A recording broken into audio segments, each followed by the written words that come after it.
ሰላም ጤና ይስጥልን አድማጭ ተመልካቾቻችን ጥቅምት 19 2018 ዓ.ም ዕለታዊ መረጃዎችና ዘገባዎችን ይዤ መጥቻለሁ። መረጃና ዘገባዎችን እየተከታተላችሁ አብራችሁ እንድትቆዩ ነው በአክብሮት የምጋብዛችሁ። እንግዲህ በተለያዩ አካባቢዎች እየተደረጉ ያሉ አውደ ውጊያ ዝርዝር የግንባር መረጃዎችን በተመለከተ በቋራ ቀጠና እንግዲህ ከሻውራ ቋራ፣ አለፋ፣ መተማ ድረስ ባሉት ቀጠናዎች ያለው ውጊያ እንደቀጠለ ነው። ዛሬም በሻውራና በአካባቢው ውጊያ ነበር። ከዛ ባለፈ ሁለተኛ ቀኑን የያዘው በቋራ እየተደረገ ያለው ውጊያ በተመለከተ አሁንም ውጊያው እንደቀጠለ ነው።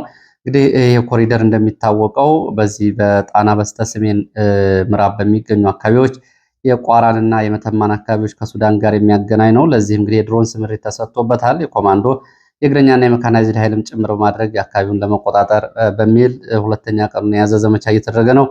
ፋኖም እንግዲህ ባለፈው ሳምንት ሁለቱም የፋኖ ዞች በጎንደር ቀጠና በፋኖ ደረጃ በላይ የሚመራው የጎንደር ጠቅላይ ግዛት ፋኖ ከአማራ ፋኖ ህዝባዊ ድርጅት እንዲሁም ደግሞ በፋኖ ሀብቴ የሚመራው የሰሜን ምዕራብ እዝ ከአማራ ፋኖ ብሔራዊ ኃይል በጋራ ሁለት ክፍለ ጦሮች እና ሌሎች ብርጌዶች በጋራ ውጊያ እያደረጉ ነው። ይህ እንግዲህ ከፋኖ አንድ ከሆነ ወይም ደግሞ ስምምነት ካደረጉ በኋላ ከተስማሙ በኋላ እየተደረገ ያለው አውደ ውጊያ ነው። እንግዲህ እንደ መረጃ ምንጮቹ ከሆነ የገባ የመንግስት ኃይል አይወጣም በዚህ ቀጠና በሚል ነው ዘመቻ እየተደረገ ያለው። በመንግስት በኩልም እንደዚሁ በዚህ ቀጠና ያለውን አጠቃላይ ሁኔታ ለመቆጣጠር መጠነ ሰፊ ዝግጅትም ስምሪትም እንዲሁም ደግሞ ውጊያ ነው እየተደረገ ያለው። ከዚህ ጋር በተያያዘ አሁንስ በአካባቢ ምን አለ የሚለውን የማደርሳችሁ ይሆናል። በሌሎች አካባቢዎችም እንደዚሁ መረጃዎችን አደርሳችኋለሁ። ሚሊሻን በተመለከተ አዳዲስ መረጃዎች አሉ። በአማራ ክልል እንግዲህ በሚሊሻና ጦርነቱና ሚሊሻ በአጠቃላይ የጦርነቱ የፈጠረውን ቀውስ በተመለከተ እንደዚሁ የሚያሳዩ መረጃዎች አሉ። የድሮን አሳና ቅኝቶችን በተመለከተ ጥቃቶችም ተፈጽመዋል። ዛሬም እንግዲህ አሁን በአማራ ክልል ጦርነት በየዕለቱ እየተፈጸሙ እንዲሁ ደግሞ የህዝብ ጆሮ ካልደረሳቸው ወይ ደግሞ ህዝብ ትኩረት ካልሰጣቸው መካከል የድሮን ጥቃት አንደኛው ነው። ዛሬም የድሮን ጥቃት መፈጸሙን የሚገልጽ መረጃ ነው ያለው። በተለያዩ አካባቢዎች ቋራን ጨምሮ የድሮን ቅኝቶች እየተደረጉ እንደሆነ ደግሞ የሚገልጹ መረጃዎች ወጥተዋል። በትላንትናው የአብይ አህመድ ንግግር ላይ የኤርትራው ቃል አቀባይ የማነ ገብረ መስቀል እንደዚሁ ምላሽ ሰጥተዋል። በአጭሩ እነዚህና ሌሎች መረጃዎችን ወደ እናንተ አደርሳለሁ። ሰሞኑን በሸዋ አንድ የብልጽግና ከፍተኛ ባለስልጣን ቅስቀሳ ሲያደርግ ነበረ። ይሄን ቅስቀሳ እንግዲህ ተከትሎ በአማራ ተወላጆች ላይ መጠነ ሰፊ ጥቃት ተፈጽሟል። ይሄ ሰሞኑን ከባለስልጣናቱ በግልጽ ከጠሩት የዘር ጭፍጨፋ ጋር የተያያዘ ነው። በዛው ቀጠና ነው ይሄ ጉዳት የደረሰው። በመንግስት የጸጥታ ኃይልም እንዲሁም ደግሞ የአካባቢው እነሱ ባሰማሯቸው ወጣቶች ሆኖ ጥቃቶች የተፈጸሙት።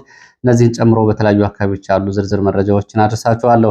ከዛ በፊት አስተያየቶችን አድርሳችሁኛል፣ በእጅጉ አመሰግናለሁ። አንደኛው አስተያየት እንግዲህ በዚህ ዘገባ ላይ ቀርቦ ነበር። ከአማራ ክልል የሚመጡ ታካሚዎች በአዲስ አበባ በሚገኙ ሆስፒታሎች አይታከሙም በሚል ከአሁን በፊት ወረቀትም ወጥቶ ነበር፣ በዚህ ሚዲያም ተጋልጦ ነበር። ይህንን ተከትሎ እንግዲህ ከዛ በኋላ ብልጽግናም ለህዝብ ይፋ ከሆነ በኋላ ጉዳዩን ለመመለስ ሞክሯል።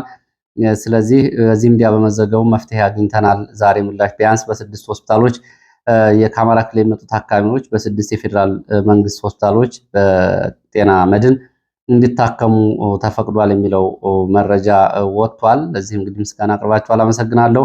አሁንም እንደ ሕክምና ተቋማት ውስጥ እንዳሉ መረጃ ምንጮች ከሆነ በአዲስ አበባ በሚገኙ ሁሉም ሆስፒታሎች እና ሁሉም ጤና ጣቢያዎች ከአማራ ክልል የሚመጡ ሰዎች መታከም አለባቸው። በአንጻሩ የአዲስ አበባ ጤናዎች በአማራ ክልል ከሚገኙ ሆስፒታሎች በአንጻራዊነት በሰው ኃይልም በመድኃኒትም የተሟሉ ናቸው።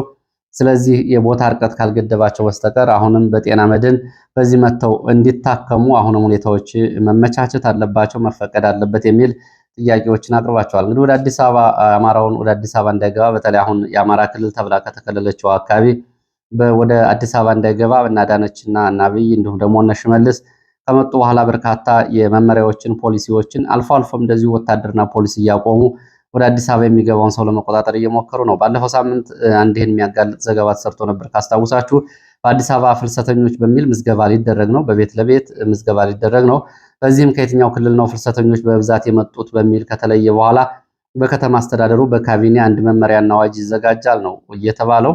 ይሄ ጉዳይ እንግዲህ ማንን ለማጥቃት ምን እንደሆነ ጉዳዩ ይታወቃል። በአማራ ክልል በጦርነት ምክንያት ከ7 ሚሊዮን ተማሪዎች በትምህርት ገበታ ላይ አይደሉም። አንዳንዴ ከፊሎቹ፣ አንዳንዴ አብዛኛው።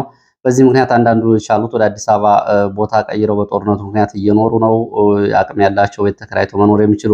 ይህንን ተከትሎ እነዚህን ላይ ያለን ፍልሰተኛ ብሎ ሰው በሀገሩ አቅም ፈጥሮ ወደ ዋና ከተማው ሲገባ ሰው ይበረታታል። እንግዲህ ከየትም ሀገር ላይ ያላችሁ ልትገነዘቡ ትችላላችሁ። አሜሪካ ከየትኛውም አካባቢ ወደ ዋሽንግተን የሚመጣው ዋሽንግተን ያለ ከንቲባ ፍልሰተኛ ብሎ ከኒውዮርክ የመጣን ሰው ሊከለክለው አይችልም፣ ወይም ደግሞ አዋጅ ሊያወጣበት አይችልም። እንደዚህ አይነት ተሞክሮ ካለ ጉዳዩ ምንድን ነው? ያው አዲስ አበባን የመዋጥና የመሰልቀጥ ፕሮጀክት ነው። ለማንኛውም በዚህ ጉዳይ ላይ አስተያየት ሰጣችኋል። ሌላው አስተያየት ሰጭ ደግሞ የጠዋት አንድ መረጃ አቅርበህ ነበረ፣ እሱ መረጃ ተከታትያለሁ ይላል። ጠዋት ቀርቦ የነበረው መረጃ ምንድን ነው? በናዝሬት የብልጽግና ባለስልጣናት ስብሰባ ተጀምሯል። በስብሰባው ላይ እንግዲህ አንድ መረጃ አብሮ ወጥቷል። የብልጽግና ባለስልጣናት ስልጠናውን ካጠናቀቁ በኋላ በ12ኛው ቀን ሊፈተኑ ይችላሉ ፈተና የሚል መረጃ ነው። ይህም ፈተና የሚወጣው ከአብይ አህመድ የብልጽግና እንግዲህና መደመር በሚል በቅጽ አራት በአራት ቅጾች ካሳተመው መጽሐፍ መደመር እየተባለ ከሚጠራው መጽሐፍ ላይ ፈተና ይወጣል ካድሬዎቹ የሚለውን ዘገባ ከሰሙ በኋላ ይሄ የአንዳንድ የእብድ አምባገነኖች ባህሪ ነው። ከዚህ በፊት በግልጽ አይነገር እንጂ መለስ ዜናዊም ቀዩ መጽሐፍ እየተባለ የሚጠራ አብዮታዊ ዲሞክራሲን ለመከላከያውም ለካድሬውም ያሰራጨበት ቀዩ መጽሐፍ እየተባለ የሚጠራ አለ። የመለስን ሐሳብ ያን በቀዩ መጽሐፍ ሁሉም ካድሬ እንዲያነብ ተደርጎ ነው፣ ወይም ደግሞ ከዛ እየተቀዳ ነው የኢህአዴግ የዕለታዊ ፕሮግራሞች ወይም ደግሞ የመንግስት አቋም ይወሰድ የነበረው። ከኢትዮጵያ ውጭም ስንሄድ የአፍሪካ አምባገነን ተብለው ይታወቁ የነበሩት የቀድሞ የሊቢያው ፕሬዚዳንት መሐመድ ጋዳፊ አረንጓዴ እየተባለ የሚጠራ መጽሐፍ ነበራቸው። ያ መጽሐፍ የአፍሪካም የሊቢያ መመሪያ ነው ሲሉ የነበሩ ሰው ናቸው። በኋላ ግን ይህ መጽሐፍ ለእሳቸው እንኳ መታደግ ያልቻለ የራሳቸው ህዝብ ተነስቶባቸው ከአሜሪካኖች ጋር ተባብረው ያው ሰውየው የሆኑትን ሆነዋል። በእርግጥ ከሰውየው ሞት በኋላ በአፍሪካ ታይቶ በማይታወቅ ሁኔታ ያን የመሰለ ሀገር ለዜጎቹ $800 ድጎማ ይሰጥ የነበረ ሀገር ያው የሆነው ሆኗል። ለማንኛውም የአምባገነኖች ባህሪ ነው። አብይ አህመድ አሁን እንደ መሐመድ ጋዳፊ እንደ መለስ ዜናዊ በእጁ የጻፈው መጽሐፍ ካድሬዎቹ አንብበው እንዲፈተኑና የህይወት ፍልስፍናና የፖለቲካ መመሪያቸው እንዲያደርጉት ማድረጉ የአምባገነንነት ባህሪ ነው። ይሄ ከሁሉም በላይ እኔ ነኝ አዋቂ በሚል በድፍረት የአምባገነንነት መገለጫ ነው የሚል አስተያየት አድርሳችሁኛል። ተመልክቻችኋለሁ፣ አመሰግናለሁ። ከዛ ባሻገር ድሬዳዋን በተመለከተ ትላንትና አብይ አህመድ እንደዋዛ የተናገረ ንግግር በቀላሉ የምትታይ አይደለችም የሚልም እንደዚሁ አስተያየት አድርሳችሁኛል። ድሬዳዋን በተመለከተ የሶማሌና የኦሮሚያ ክልል ከንቲባዎች በተፈራረቀ ሁኔታ እየመሩ ይገኛሉ። በዛ መሀል እንግዲህ አብይ አህመድ ድሬዳዋ ከ30 ዓመት በፊት ብሎ የተናገረው አሁን ኦሮሞዎቹ ወደ ኦሮሚያ ክልል እናስገባለን ለሚለው ጥያቄያቸው ፍንጭ ሰጭ ነው። ይህም ደግሞ በጅጅጋው ብልጽግናና በኦህዴድ ብልጽግና መካከል ለተካረረው ጉዳይ አብይ አህመድ በዚህ በስሱም ቢሆን አቋሙን አሳውቋል ኦህዴድ የሚል ይሄ ደግሞ የሰሞኑን ውዝግብ እየበለጠ ያሰፋዋል።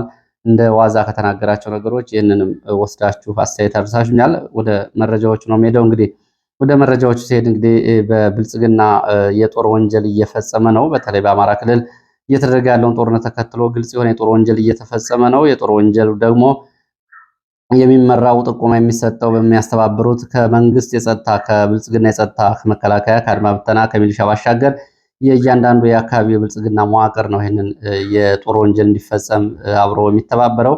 እንግዲህ በዚህ በኩል ብልጽግና ባለስልጣናት በራሳቸው ህዝብ ላይ የጦር ወንጀል የሚፈጽሙት ለምንድን ነው? በራሱ ህዝብ ላይ የጦር ወንጀል የሚፈጽም ሰራዊት ምንድን ነው መጨረሻው? ይህንን በራሱ ህዝብ ላይ ጦር ወንጀል የሚፈጽም መንግስትስ መጨረሻው ምንድን ነው የሚለውን የአማራ ብልጽግና ሰዎች ለአንድ ደቂቃም ለአንድ ሰከንድም ቢያስቡበት መልካም ነው የሚሆነው። ከአሁን በፊት እንኳን የአሁኑ አምባገነን ትልልቆቹ አምባገነኖችም ወድቀዋል፣ ስርዓት ይዷል።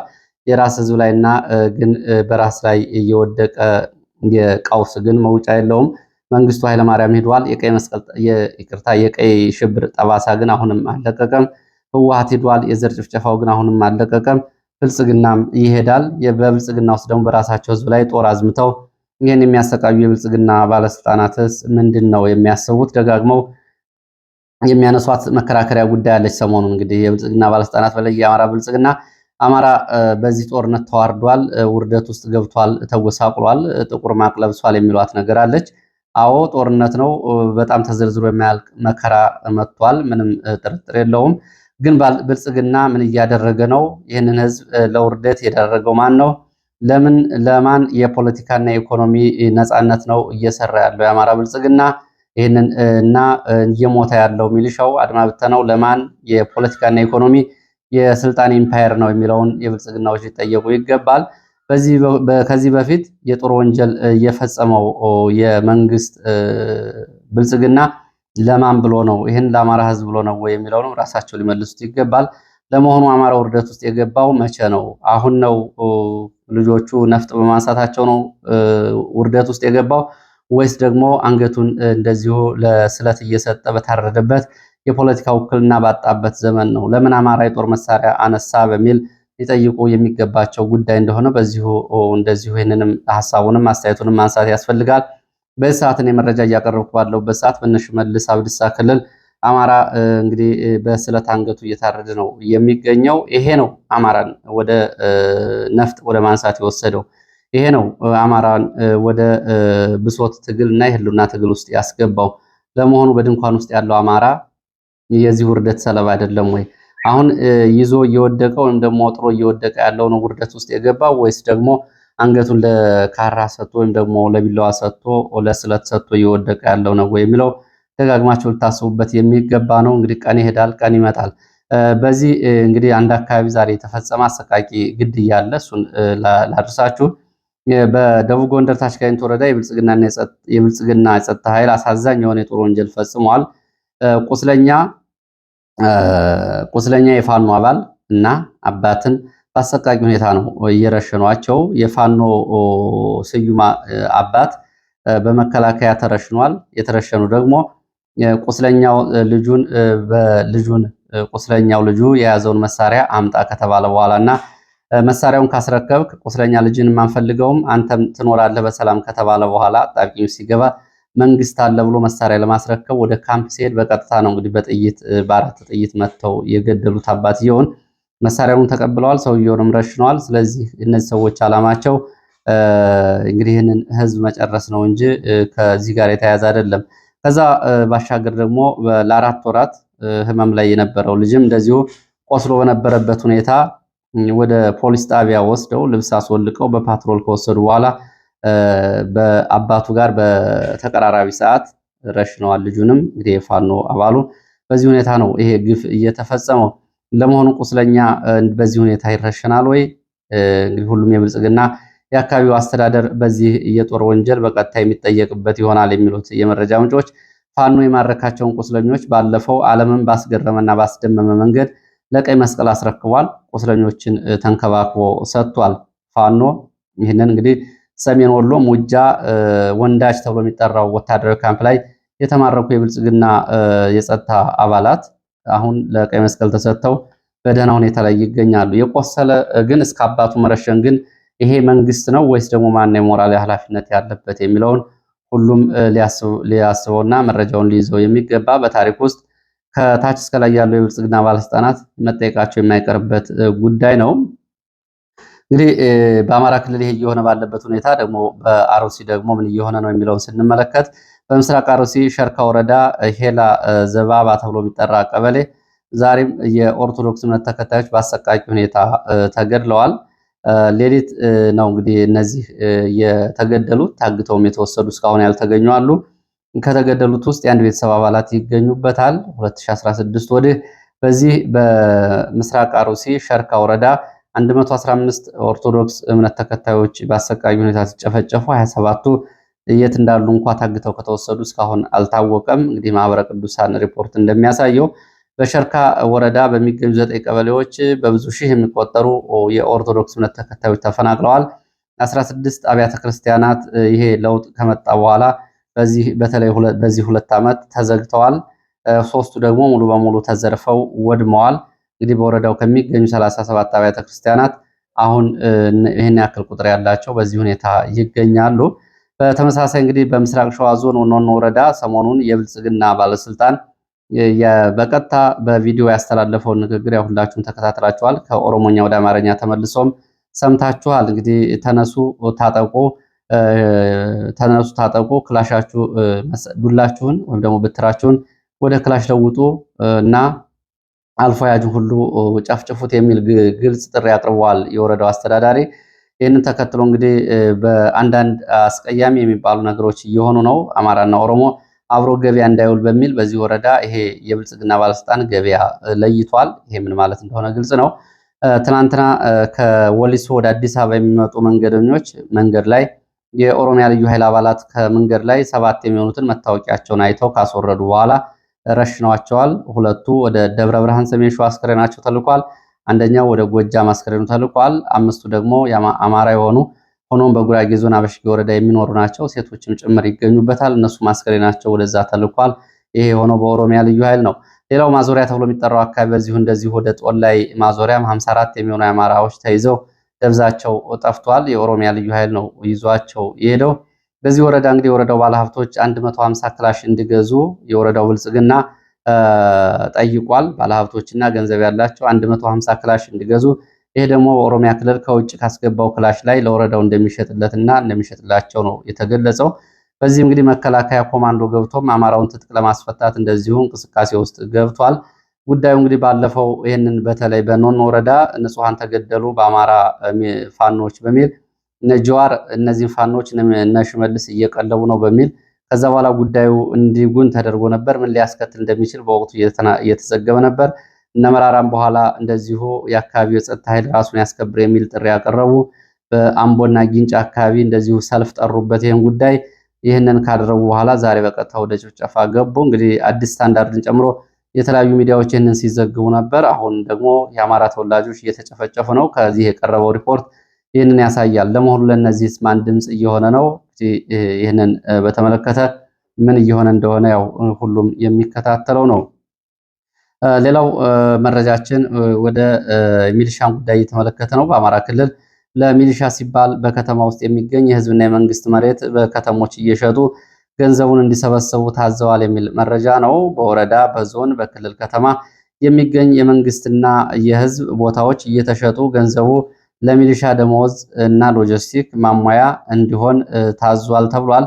በዚህም እንግዲህ ቀጣይም ለሚሰለጥነው አሁንም በስምሪት ላይ ላለው ይሄ እንዲሆን በሚል መዘጋጃ ቤቶች የመንግስትና የህዝብ መሬትን ጨረታ እየወጡ እየሸጡ ነው እየተባለው። ከዚህ ጋር በተያያዘ እንግዲህ ብልጽግና ለሚሊሻ የደመወዝ እጥረት ገጥሞታል ነው እየተባለው። ትጥቅም የሌለው ሚሊሻ አሁን ከገበሬው የራሱን ትጥቅ የገበሬው እየተነጠቀ እንዲታጠቅና ሚሊሻው ይህንን እንዲወስድ እንደዚሁ በአንዳንድ አካባቢዎች ተግባራዊ እንቅስቃሴ ተጀምሯል። ይህ እንግዲህ አንድ የአማራ አርሶ አደር በሬውን ሽጦ የገዛውን መሳሪያ ለሚሊሻ ወይም ደግሞ ከፋኖ ጋር ለሚዋጋበት መሳሪያው እንዲሰጥ ብልጽግና አዟል። ይሄ የሚሆን ነው ወይ? አብሮ የሚታይ ነው የሚሆነው። ወደ ሌሎች መረጃዎች ሲሄድ ወደ ቋራ የሚወስደን መረጃ ነው የማስከትለው። በቋራ በሁለቱም እዞች እንግዲህ የአማራ ፋኖ ብሔራዊ ኃይል እና የአማራ ፋኖ ህዝባዊ ድርጅት ሁለት ክፍለ ጦሮች በጋራ እያደረጉ ያለው ውጊያ ዛሬም ሁለተኛ ቀኑን ይዟል። እንደ ፋኖ የመረጃ ምንጮች ከሆነ ውጊያው አልተጠናቀቀም። ከ108 በላይ የመንግስት ኃይል ጉዳት አስተናግዷል። ውጊያው ሁለተኛ ቀኑ እንደያዘ ነው። ቋራ ኦሜድላ ክፍለ ጦር እና በጌምድር ክፍለ ጦር በጋራ ነው ውጊያ እያደረጉ ያሉት። የጋራ ዘመቻ ነው። እንግዲህ ከሁለት ቀናት በፊት በአጸደ ማርያም ሻውራ እንደዚህ ውጊያዎች ተደርገው ነበር። የደረሰው ጉዳት በዝርዝር አልታወቀም። ዛሬም እንደዚሁ በሻውራ ፋጅት በተባለ ቦታ ከጠዋት ጀምሮ እንደዚሁ ውጊያ ተቀስቅሷል። ከሻውራ አለፋ ወደ ቋራ ተጨማሪ ኃይል ለመሄድ እንቅስቃሴ በነበረበት ሰዓት ነው በዚህ ቦታ ውጊያ የተቀሰቀሰው። ፋኖ እንግዲህ የገባ ይወጣም እያለ ነው የሚገኘው። ወደ ፍጅት እና ግራርጌ አካባቢ ከባድ ውጊያ ተደርጓል። የጨበጣ ሊባል የሚችል ነው የሚሉት የመረጃ ምንጮች። የገባ የመንግስት ኃይል እንደዚሁ ቀድሞ የገባ ጉዳት ደርሶበታል። በፋኖ በኩልም እንደዚሁ ጉዳት እንዳለ የተገለጸው።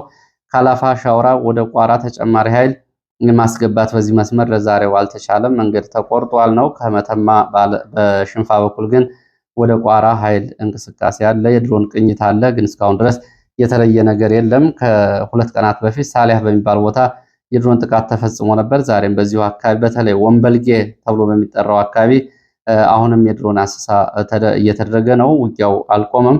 ከዚህ አካባቢ ቁስለኞች ወደ ቋራ እንግዲህ ቋራ የሚገኝ የመጀመሪያ ደረጃ ሆስፒታል ቁስለኞች እየገቡ መሆናቸውንም እንደዚሁ የዓይን እማኞች ገልጸዋል። ሌላው የድሮን ጥቃት ነው። ዛሬ የድሮን ጥቃት ተፈጽሟል። በሰሜን ወሎ ላስታ ቀጠና እንጅፋት ተብሎ በሚጠራ ቦታ ድሮን ጥቃት ተፈጽሟል። ዛሬ 4 ሰዓት ነው ጠዋት የተፈጸመው።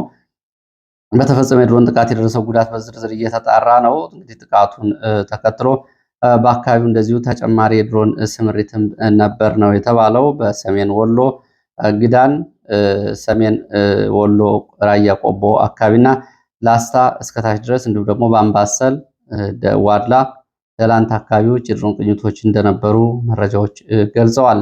ወደ ሌላው መረጃችን ስንሄድ የትላንቱን የፓርላማ ውሎ በተመለከተ የአብይ አህመድን ስለ አሰብ ያነሳውን ጉዳይ ተከትሎ የማነ ገብረ መስቀል የኤርትራው ቃል አቀባይ ምላሽ ሰጥተዋል። የአሰብ ጉዳይ ምላሽ በሰጡበት ጊዜ እንግዲህ በእንግሊዝኛ ጠቅለል አድርገው የገለጹት አገላለጽ አለ። ወደ አማርኛ ሲመለስ የአእምሮና የነርቭ በሽተኞች የተጠቁ ሰዎች የሚል ትርጉም በዚህ ልክ ነው እንግዲህ ጉዳዩን የገለጹት።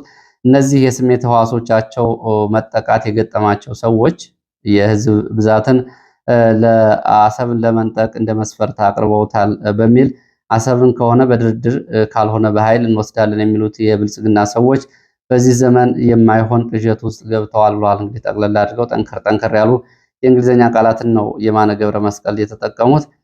ሌላው የማነ ገብረ መስቀል አብረው ዛሬ ባሳወቁበት የትዊተር ገጻቸው ኢሳያስ አፈወርቂ አዲ ሃሎ ተብሎ በሚጠራው ቤተመንግስት ዛሬ ማለዳ ረፋድ ከደቡብ አፍሪካው ምክትል የዓለም አቀፍ ትብብር ምክትል ሚኒስትር ጋር መነጋገራቸውንም ገልጸዋል። እንግዲህ የደቡብ አፍሪካ ባለስልጣናት ወደ አስመራ ዘልቀው እንደነበረም በዚሁ መረጃ ተመልክቷል። ለዚህ ሰዓት ከተለያዩ አካባቢዎች ያሰባሰብኳቸው መረጃዎች እነዚህን ነው የሚመስሉት። በሀሳብ በአስተያየት እንዲሁም ደግሞ በመረጃዎች አብራችሁን ስለቆያችሁ በእጅጉ አመሰግናለሁ። በሌላ ተመሳሳይ መርሃ ግብር እስከምንገናኝ ድረስ መልካም ጊዜ